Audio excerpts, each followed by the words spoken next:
So if science is not the best way, or if science is not the only tool, what other means do you gather information to come to conclusions? How do you know something is right or wrong, for example? What do you There's historical evidence, philosophical evidence, empirical evidence. I mean, let me give you an example. If we went to a village of 100 people, and 95% of them said, we happen to know this guy named Bill.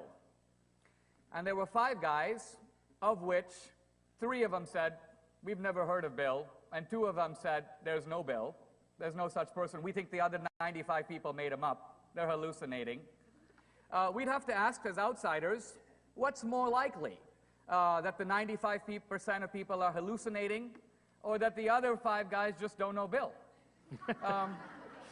So these are ways, not scientific ways, but human ways, experiential ways, empirical ways, in which we try to determine facts out of the fog of data out there. Okay, so in your worldview in which science is not everything, and we all make assumptions, what's your biggest assumption you make? Well, the biggest assumption I make is that there is some explanation for all of this. In other words, here we have nature, and nature has laws. There's a lot of intelligence embedded into nature. That's what we call laws. It takes very smart people to excavate that intelligence out. So you can just posit dogmatically, that's what there is, and it doesn't require any further explanation. It is its own explanation. Nature accounts for itself.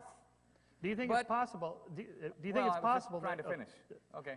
Well, do you think it's? I'm just carrying that on. Do you think it's possible that my assumption that the causal arrow stops at where we are just where our knowledge hits, and we just don't know beyond that?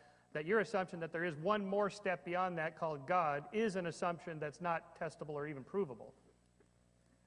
Not only well, first of all, I accept that, but I want to point out how it defeats your side of the debate. You have the burden of proving that your assumptions refute mine. But isn't it okay to say, I don't know, nobody knows for now, we're just not going to create a whole belief based on something we don't know?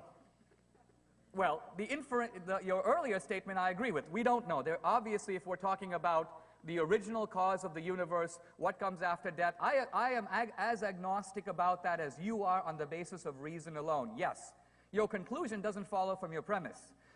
When you don't know something for sure, if I'm dating a girl, after a year I'm trying to decide if I should propose. I put in all the data I know, but if I were to ask myself, well, what is life going to be like with this woman for the next 50 years? I don't know. I can say I'll be an agnostic, I'll wait for the data to come in, but if I keep waiting, she'll marry someone else or we'll both be dead.